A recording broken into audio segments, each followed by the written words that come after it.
What's going on, everybody? On another episode of the Real Estate Blueprint podcast, I am your humble host, Austin, aka More Than an Agent. Here, as always, my amazing co-host, my Dominicano hermano, John Does Real Estate. How's the grind going? How's everything? Grind What's is up? daily. Grind don't stop, man. Give me a win. Give me a recent win. I got 3 clear to closes today. Just today. Today? Yes, sir. Okay, that's wins. I'll take it. All right, so we winning out here. Yeah. All right, shout out to you. Shout out to you. Keep it going. We today's particular episode, we actually want to break down the common myths in the real estate industry from a buyer, seller, investor, mortgage officer perspective, considering the fact that we're still early in the year. And before you take yourself out of what will be an amazing spring and summer market, from what I believe, be sure to take these myths, put them to the side. We're going to debunk a lot of these because you don't know what you don't know, and we're here to help you now. I'm going to start off. What you got today? This one's a good one. This one's good, especially with the news that the White House put into play on hedge funds no longer being able to stock up on single families and so on and so forth, as if your buyer is going to be Morgan Stanley or Goldman Sachs. Like, you're going to see that on the closing disclosure. Like, they're just going to operate under LLCs anyway. So it is what it is. But the first myth is that investors are ruining the housing market. Investors are ruining the housing market. Ruining the housing market. I would say no, it's a myth. They're helping the housing market. They're helping getting inventory out. So a lot of end buyers don't want to go into a house and fix it up and make it nice. So I say they're helping the market, appreciating your assets, your house as an asset overall, because they're putting these bigger size homes, they're adding levels, they're adding this. And with more people into the environment, more business coming into the environment, increase the price value, increase the area, and just helps the area overall, I would say. I agree. And I think the only reason why people do feel that way is because it, like you said, increases the value, which makes the purchase price harder, essentially, harder to get in, higher barrier of entry, higher mortgage payment. That part makes sense. It can impact some buyers that are willing to go into those scenarios, like something like we would do. Right. So that part, yes, but overall, I would say no.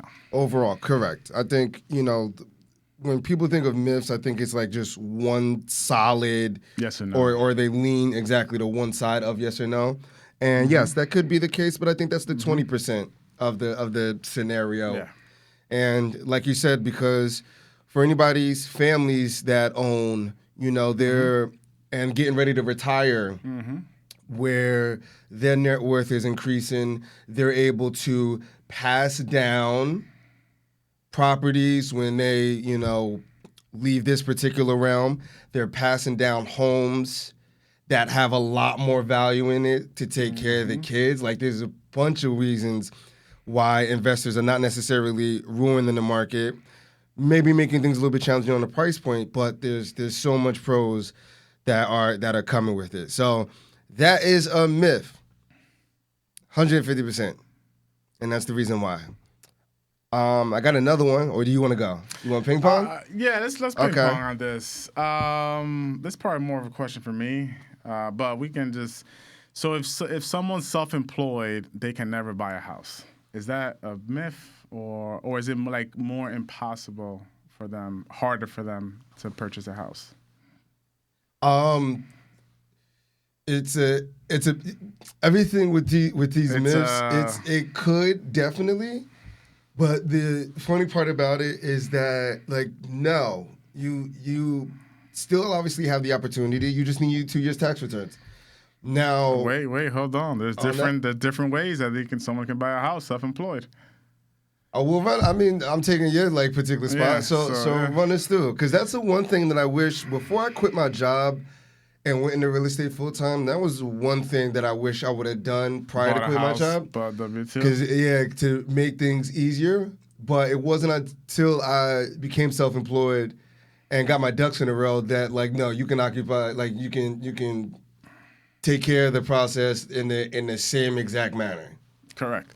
So when it comes to W-2 or self-employed, it's easier W-2, of course, because the bank knows what you make.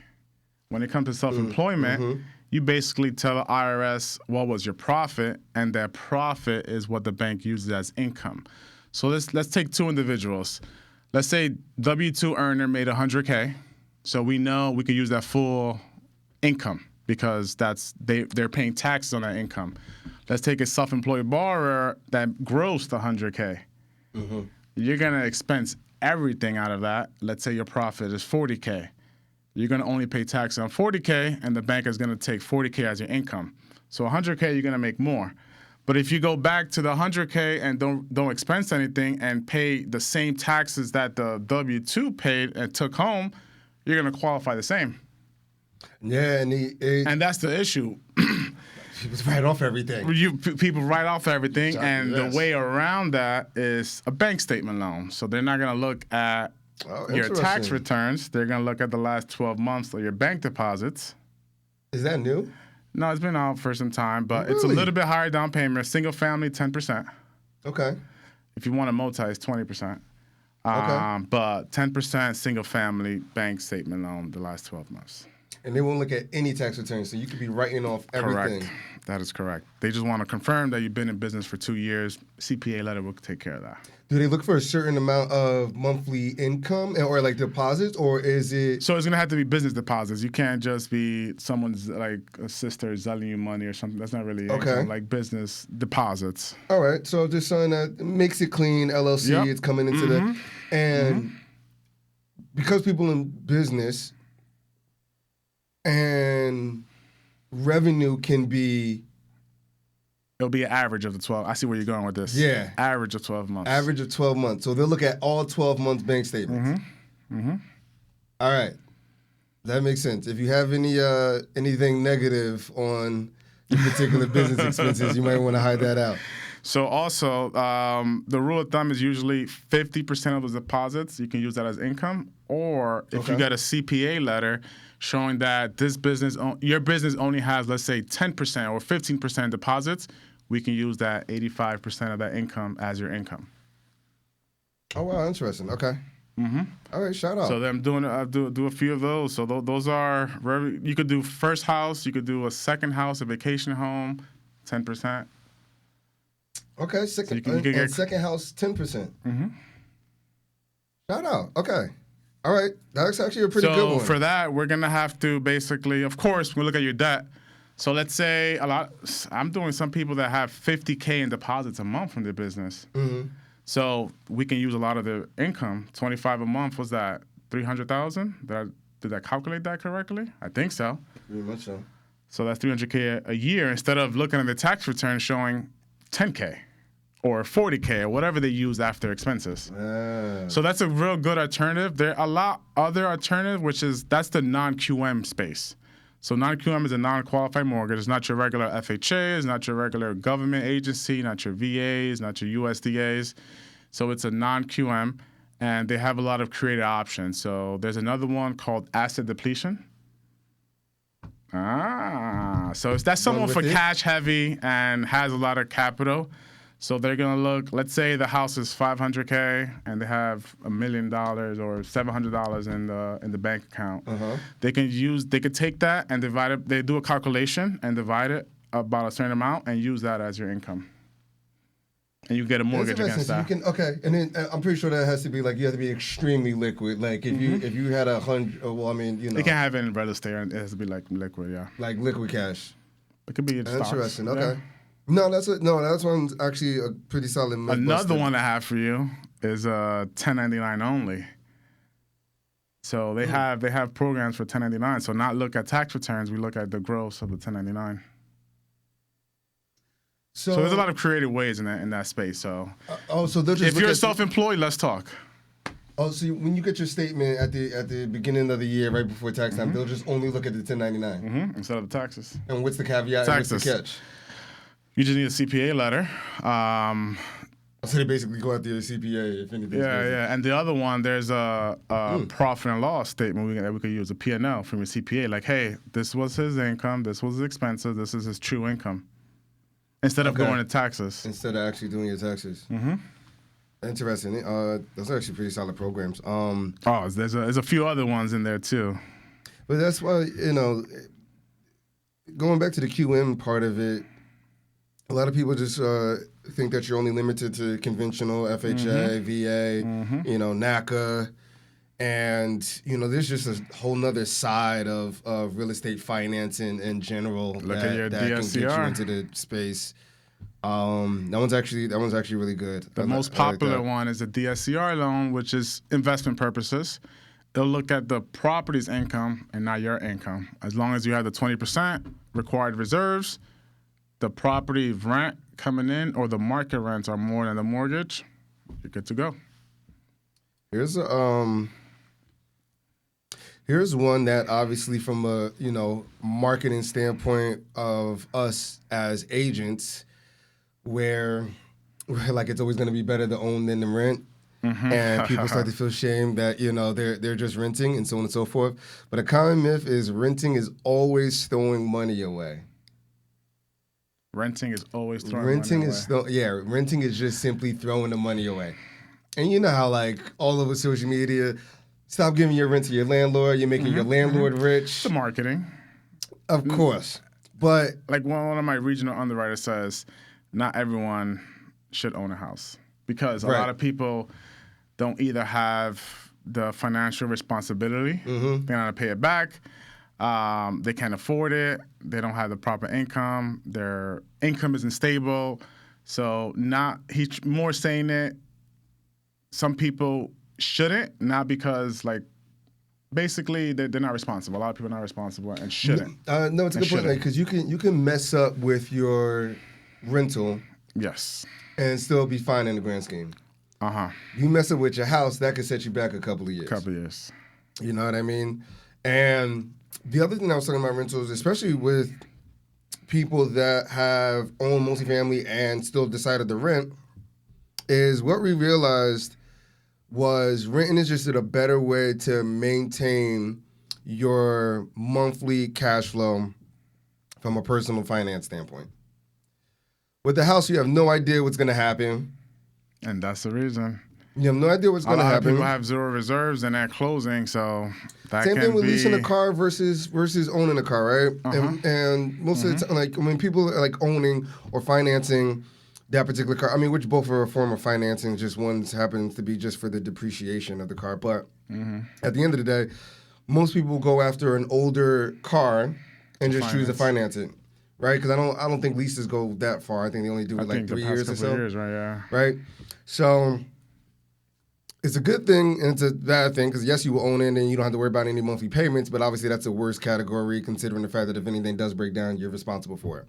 Same thing with owning a home where you're a multifamily or single family, and your mortgage payment. Let's just take a single family. Your mortgage payment.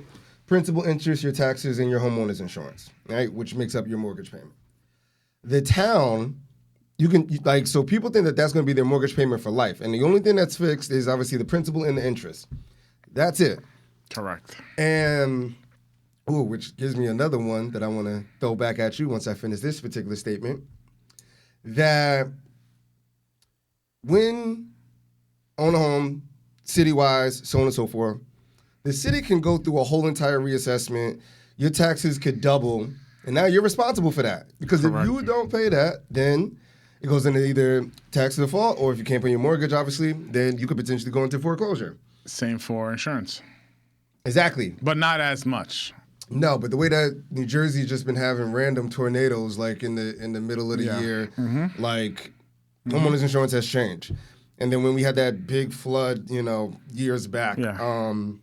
And even if you put a claim on your house, you're paying that in the long term because that raises your insurance. So people think that's free money. So once you have more claims, you're a higher risk to them. So that's going to potentially increase your insurance in the long run. Now combine that, and let's just say your mortgage is $3,000, and then all of a sudden your furnace goes out. 5,000 You got minimum. to pay that, right? So in the course of a month, you can be out 8 bands, right? Like $8,000 down just to keep the property going, right? So, And that's a lot of reasons why for FHA or conventional, for multis, they require reserves. and Just in case no tenant comes in, just in case things happen. listen, You have a little cushion, and that's always good to and then have. with multifamilies, if you have tenant issues plus the boiler going out, like, you know, it's a major financial, and it always happens at the worst time, right? Like, and then, like, you know, this happens around Christmas, and you're taking care of your kids, and, like, you already bought all the Christmas gifts. Or maybe it's right before you're, like, on your way to Disney World. Right, and then like you're just out an extra couple of thousand, and which you never thought like was going to be the case. So don't get me wrong. Obviously, equity wise, building wealth wise, there's only one way and one route to do it. How you get there depends on your monthly cash flow, because you can easily do the same thing and just invest the difference in something else. Yeah. But from a personal dollars in, dollars out cash flow perspective, one actually could be way worse than the other, and owning a home can actually be way worse than renting, because leasing and renting obviously helps you maintain control of your monthly cash flow. You got a problem? Call your landlord. And that one's definitely a common myth, because that's like, when we got into the business, that's been talked about. It's always a marketing ploy of trying to shame renters and so on and so forth. And we're here to While the completely debunk builders that. of all those apartment buildings are just laughing to the bank, right? With all those apartments Exactly. that they're building, there's always going to be renters. There's always going to be owners. Just always invest. That's at the end of the day. Just always invest, because you can invest in a house, but that could be the wrong house, and it's not as profitable, and you're probably in the same boat where you were as a renter. Yep. I spoke to a buyer probably the last year. He wasn't ready, fixing his credit up, and he wanted his payment on a certain amount. So I told him, keep your purchase price around this if you want. I guess he switched. His realtor told him to switch lenders. They switched. He closed on a higher price house. And he called me a month after closing. I wish I would listen to you, Jonathan. You don't realize My until you payment do. is too high. I need to get out of this mess. Can you help me? I'm like, And you don't even use your house or like the space that you're living in, like renting wise, that much. Like, you're spending majority of your time at work, taking care of family, taking care of the kids, taking care of yourself, right? Having your own social and hobbies and so on and so forth. And then you're home probably, watching TV. I mean, yeah, even if you're working from home, you're not using like your house per se, yeah. right? And then that doesn't even account for the time that you sleep, right? So like, it is what it is.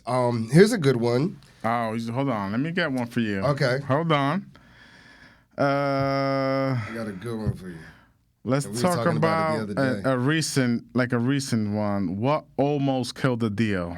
Let's talk about, I know you talk about a lot of emotions within a real estate transaction. Has emotions ever killed a deal, or speak about something that almost killed a deal and how you saved it? So to turn that into a myth that buying a house or selling a house is going to be such an amazing experience emotionally. And it's going to be filled with happiness and joy, and you can imagine the kids running in the backyard. You found the house that you fell in love with, and everything is just going to go smooth after you found the house that you fell in love with. And it's total BS, because of the simple fact that, one, I don't say total, but Yeah. it's obviously Like a we lot said, more the 80, emotional. 20-80 rule. It's a lot more emotional than what people realize, considering the fact that, one, you're spending hundreds of thousands of dollars, and the seller is on the opposite side of it, is dealing with profit of hundreds of thousands of dollars. And you think that that's not about to get in the way of some negotiations, some thought process, some like transaction. He's trying to rip me off. No, he's trying to rip me off. One seller is trying to gain the most amount of dollars, and the buyer on the opposite Trying to side spend the lease. is trying to spend the lease and get everything repaired. and make sure the house is in perfect tip-top shape. Pocket watching. Everyone's pocket watching. Pocket watching. And, you know what I do hate? And this is how emotional like people get sometimes, right?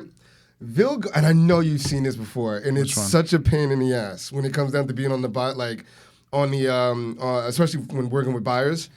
They'll look at what the seller paid for when they originally bought the property, and then they're looking at what they're paying.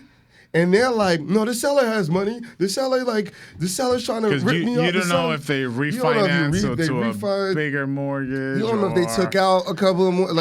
Have $150K in IRS debt or this debt and that they have to clear the debt. Off. Yes. So it's a lot of, that happens a lot. Oh my gosh, I hate it because like it's bringing emotion into the transaction or more unnecessary emotion into the transaction. We're paying market value, or we're either paying below market value, or we're paying slightly above market value. That's the only thing that matters. But I'm already having that conversation with you prior to, so you know exactly where you stand at.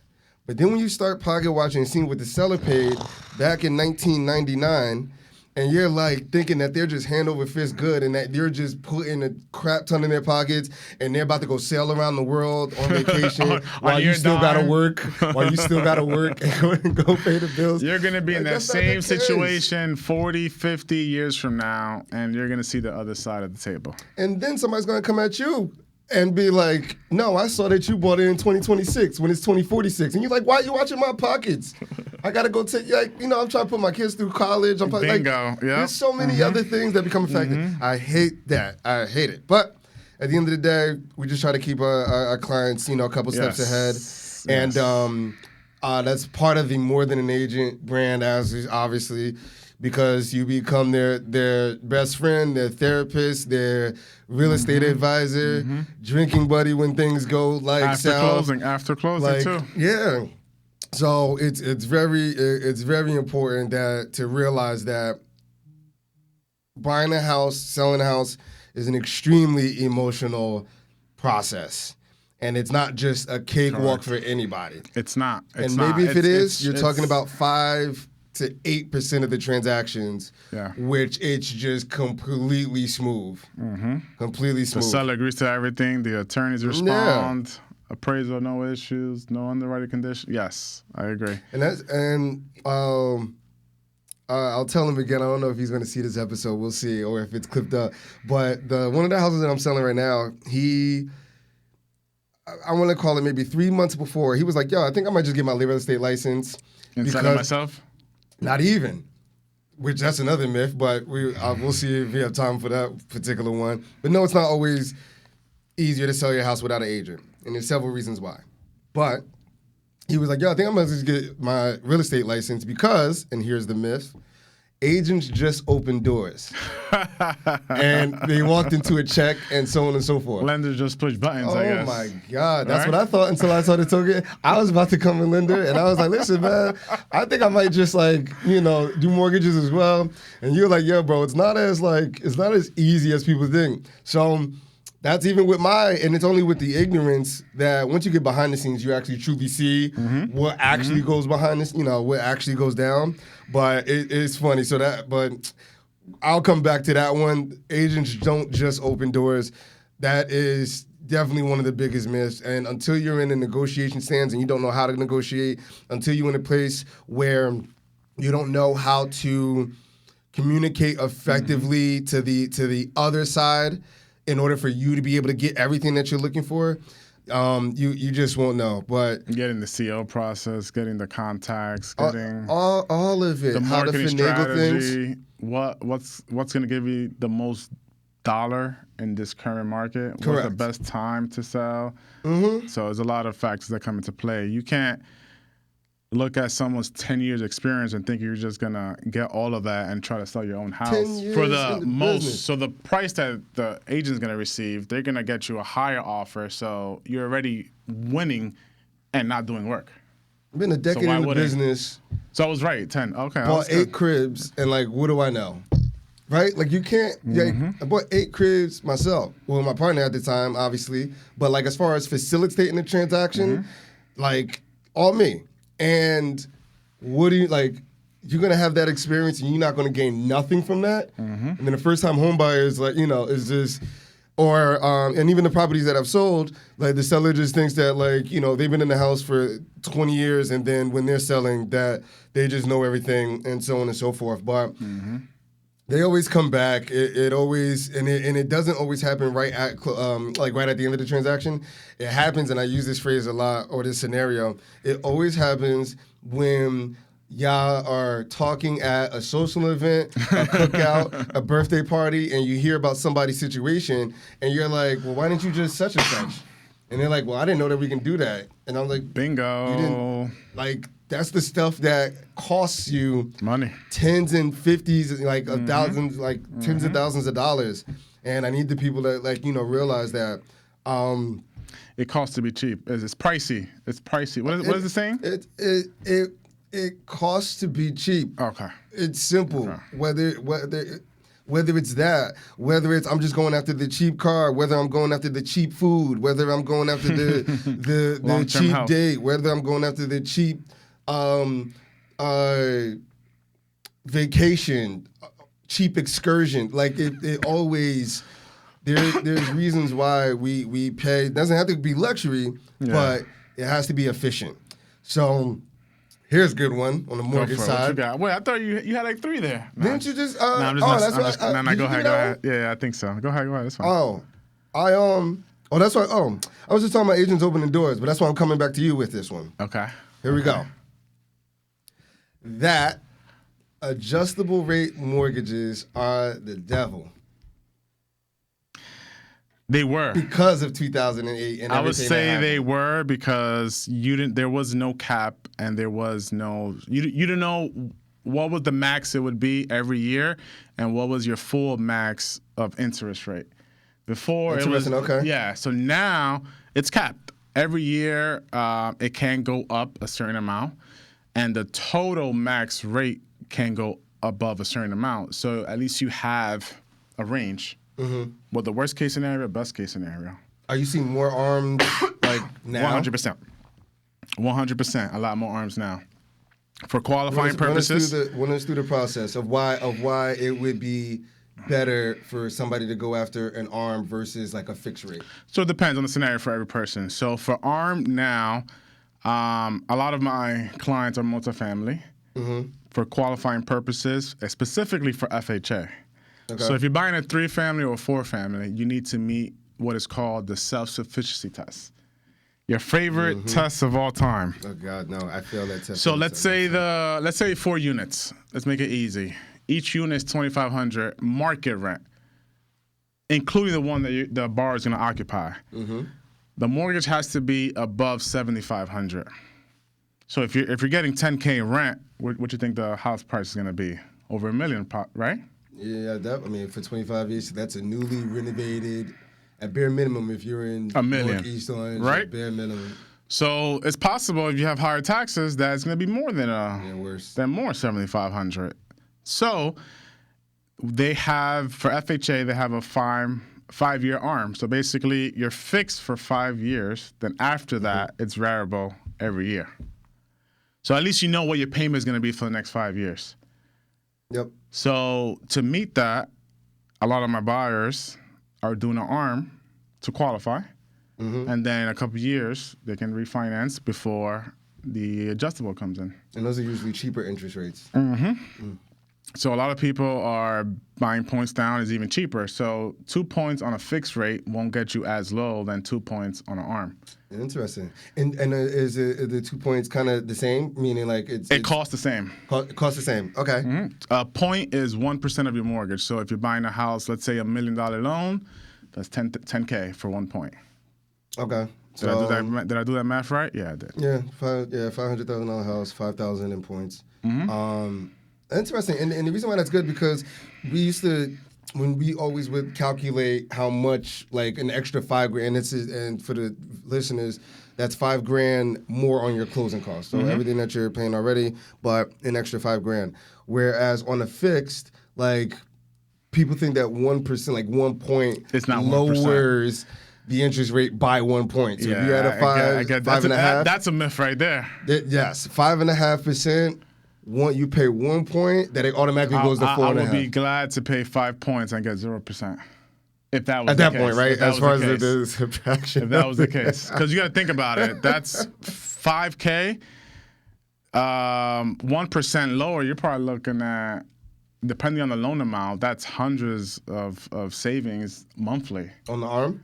No, I'm just saying in general, the 1 point does not decrease the rate by 1%. Oh yeah. So so obviously in this case, the 1 point on the arm is way more effective than 1 point on the fixed. And they're gonna, since the rate is fixed for 5 years, they're gonna use that rate to qualify you, and that's why a lot of people are using that to meet the self-sufficiency instead of the fixed test. one after. That's actually pretty good. So that's a good workaround. Yeah, arms are back, baby, but in a good way. Yeah. Is that they killed 2008, unfortunately, and People were getting 17%, I don't think I've ever. or Yeah, it was jumping for like, well, I don't know exactly, but let's say 6 to 16. Yeah, it was going absolutely insane, and I don't think it was every year. It's possibly every month too, right? Possibly. Yeah, I'm not too familiar. I wouldn't be surprised. Whatever the terms, because there was a lot of like loan sharking, and there was a lot of just terrible loan products. So it's structured now. Don't get scared. Yeah, Let's talk about it. 'Cause I don't think any of my clients in my 10 years has ever done an arm. Everybody just arms did are out for a while. But correct, but it seems like when you were talking about it recently, when we were having that conversation, it seems like this is the most that you've ever seen since. Because I had a borrower like a week before the closing table, the taxes went up. Title come back. The titles it went up a little bit, so DTI was impacted. So I had to switch them to an arm to qualify and still get the deal done. So I explained to them, this is what it is. You still want to close, we can still make it happen. Right. And they close. So as long as you know what you get yourself into, you still want the house, and it makes sense, let's do it. The average person stays in the house for how long? 7 years is the 7 years. quote unquote average. 7 years. So Yeah.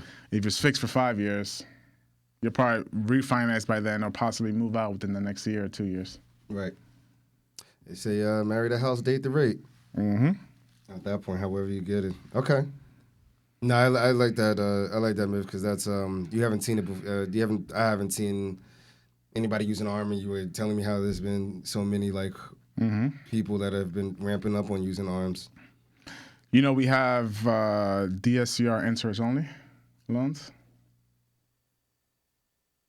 And you can do those on single. You can do those on single families and multi. DSCR, yeah. Because usually you see interest only, obviously for like hard money. No, you could do interest only. If you need to meet a debt service, you could do interest only loan. But we just got to explain to the client, just make sure you're paying to principal. Don't pay every month. Like, why my principal still the same? It's an interest only loan. Okay, so you mathematically, can how does qualify, that? you can How do you qualify. amortize So the loan if you're just doing interest only? And you're in doing 5 interest only years, fixed? you're gonna owe the same amount because you're only paying. Your monthly is only paying towards the interest. Okay, and then, so when does the principal kick in? It doesn't. It's Doesn't interest only. And it's only for 5 years, he said? There's different terms. Okay. I gotta check. But But it's a short-term loan. It's not a. I think it's 30? 30 years. Yeah, 30 year. It's 30 But year. then you're just gonna have a balloon payment at the end. Yeah, exactly. Yeah. So. So for something That like makes that sense. is to get in, stabilize it, and then refinance Right. to. Okay. Let's say you want to buy a property and the rents are super low, but you still want it. Yeah. It's a workaround. You do the interest only. You do. And what a you lot gotta of do on the inside. non-QM from earlier, we have 40-year terms on some of those. I thought that they had just started talking about that, but that wasn't in the full That's effect. FHA and conventional. We're talking about the non-QM space. Oh. Non-QM, bank statement loans and other loans. We have 40-year. 40-year interest only? I got to check Or if they have 40-year 40 40-year DSCR? terms. Yeah. Term, just products for loans. Yeah. Interesting. For your multifamily buyers, listen up. Single family helps as well, the way that New Jersey. And luckily, this is why it's so important as well, because luckily with us being in New Jersey, right, these types of, it's the same product essentially no matter where in the country. Yep. Right? But luckily, because Except you're in New York. A lot of New York, there's not. No, I'm just kidding. New No? Yorkers. Oh, I was about- there's a lot of grants that they do everywhere except for New York. Everybody's just tired of New York. I'm not sure the reasoning. I'm assuming like they haven't. Well, they gotten have a horrible approved. They landlord-tenant haven't process, so that's approved yet. Maybe the product itself, like grants that are offered that they can do all 50, but it says specifically no New York. I'm assuming they're still waiting for like the approval process or something. I'm not sure. That I'm not sure. Yeah, and the reason why I'm saying that was because, like, luckily with us being in New Jersey and pretty much right outside the biggest city in the country, appreciation goes in our favor like a lot. Whereas taking the same loan product in the Midwest or like Cleveland, when I was buying in Cleveland, you don't see as much appreciation for you to be able to refinance out on those loans and make things like. But look at Trenton. We said it wasn't going to appreciate. Look, it's been appreciating. I'm sure the same. Just give for New Jersey, yeah. Yeah. Remember? It took forever. Yeah, correct. In Atlantic City as well. I don't know what I don't know what it is and why they haven't. Well, I do know what it is, but like, all the corruption that happens in Atlantic City, but the corruption's everywhere. Correct. I know. It's unfortunate. Unfortunately, yeah, I agree. But it crumbles the market, unfortunately, or it limits the market on without having a good base foundation. There's no room for growth. Correct. Yeah. That one's good. Yeah. Let's see. What other myths we got? We got to, while we started our descent here. The highest offer always wins. Is that? Oh, that's a good one for you. The highest Does offer the highest offer always win? No, but 90% of the time it definitely does. The key word is always. So sometimes you'll just have better terms. The answer is no. No. The highest offer always wins? Yes. No. Correct. All right. It does 90% of the time. No, that's not what I asked you. Oh. Does the highest offer always win? No. So what helps? Terms. Let's say someone has terms. Every single offer. Let's talk about that. Offer is comprised of two components: price and terms. Every single offer is comprised of price and terms. What are terms? Terms are the description or details of the transaction. What type of loan are you using? Are you doing a home inspection? Are you asking for? You can lose a deal term-wise because you asked for the seller's washer and dryer, the playground in the back that they said that they were going to take, and you can knock yourself right out of the deal even though you have the highest offer. Even though you had the highest offer, but I was like, my offer is only contingent if I get the jungle gym in the backyard for my clients. And that goes back to emotion. Maybe they have an emotional connection to that. Oh, correct. Yes. It's like, my kids go and we're taking it with that. We're going to break it down. We're going to take it. But details of the transaction. Are you going to be waiving or limiting or putting a cap on your appraisal? Are you willing to take over the city inspections? That's another big one right there. Because it's the unknown for them. They don't know what's going to come up in that report. So if you're going to alleviate that pain and make it easier for them, why wouldn't they accept that offer? Here's a good as far as terms where I in certain scenarios where I know my clients can only go up to a certain amount purchase price wise to keep their monthly mortgage at an acceptable number. If there's something that I can relate to, or if there's something that I can see in the house, one of my favorite, especially with pets, I've come in slightly lower. Not slightly lower than ask price, list price. But let's say the house was listed at $500, and as you're talking to the agent, you get an idea that the highest offer is at $550. But I've offered, let's just call it $525, because that was the limit that was the cap for my client. But you saw they had 2 dogs, and you knew that they were moving to Florida. So by offering $525. Giving them 2, was it 2? It was either 2 or 1 for each pet, or if it was like one giant one, but okay. gift card to the dog spa. You can't make it up, bro. You can't make. I wish I could make it So up. the buyer specifically, or you take care of that? I do. Okay. Depending. But most of the time I'll do it as a, because then you realize, oh, this was a good one as a term. And and you have kids, right? Because most of the time it's the thought of creating an offer that stands out. Because when I'm on the list side and I'm dealing with multiple offers, nobody comes creative. Everyone just tries to go with the highest price and the terms that are the usual suspects. We're going to limit the home inspection To structure and we're going to limit the appraisal to, we're going to limit it. The real basic on how people normally strengthen their offer terms-wise. But on a separate deal, so one, Pet Spa covered their moving expenses for the, and when I say moving, I'm talking about like Truck? renting the truck for the day. Oh, renting the truck. Renting the truck, not thought you helping had them. some- No. The whole crew. I'm like, that's a couple thousand right exactly. there. No, just handling the commission. So the truck, right? So you rent the Home Depot truck, and you bought the family's one-way flight tickets, Okay. right? So when you look at it numbers wise, like let's just call it $1,000, right? But it guarantees you a transaction in which that particular check, let's just call it 12 grand, right?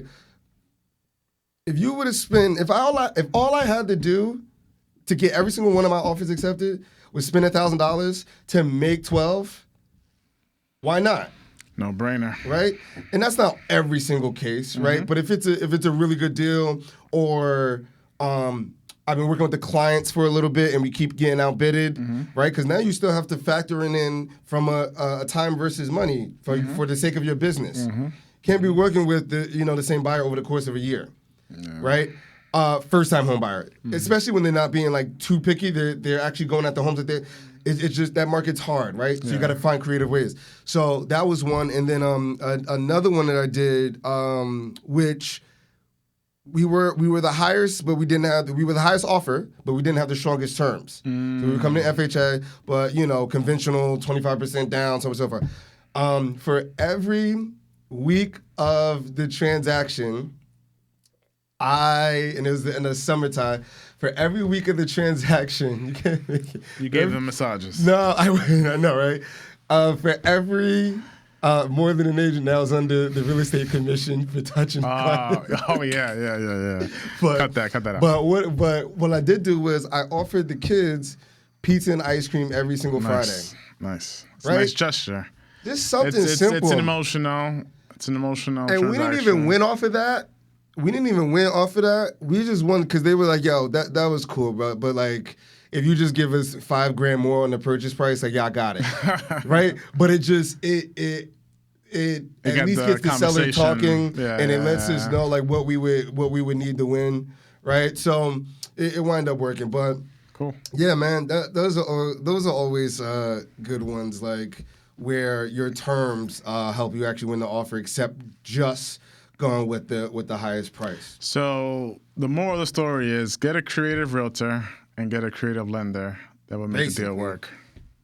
And there's so many more, obviously, as you can imagine. But for the sake of us not talking your ears off, we give the ones that you naturally wouldn't believe, and those are just ways that we try to figure out how to stand out, to be of value and to be of service to our particular clients, the same way that we're bringing this information to you via the Real Estate Blueprint podcast.